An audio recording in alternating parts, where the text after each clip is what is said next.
السلام علیکم ورحمۃ اللہ وبرکاتہ۔ ناظرین و سامعین، امید ہے ایمان اور صحت کی بہترین حالت میں ہوں گے انشاءاللہ، آمین۔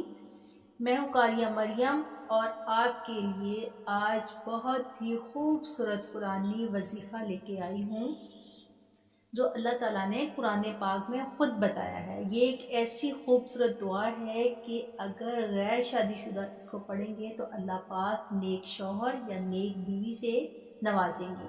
اگر شادی شدہ پڑھیں گے تو اللہ تعالیٰ نیک اولاد دیں گے۔ جن کی اولاد نہیں ہے وہ بھی پڑھ سکتے ہیں، کیونکہ اس کے پڑھنے سے اولاد ہوگی تو نیک ہوگی نا، تو دونوں چیزیں اس میں شامل ہو جاتی ہیں کہ اللہ پاک اولاد بھی دیں گے اور نیک بھی دیں گے۔ اللہ پاک اولاد کو آنکھوں کی ٹھنڈک بنائیں گے، بیوی کو یا شوہر کو ایک دوسرے کے لیے آنکھوں کی ٹھنڈک اور سکون بنائیں گے۔ تو اس دعا کو آج سے اپنی دعا میں شامل کر لینا ہے، اپنی نمازوں میں اس کو اہتمام سے مانگتے رہنا ہے۔ تو آئیے چلیے پڑھتے ہیں اس دعا کو مکمل تجوید کے ساتھ۔ اعوذ باللہ من الشیطان الرجیم، بسم اللہ الرحمن الرحیم۔ نیک بیوی اور اولاد کی دعا۔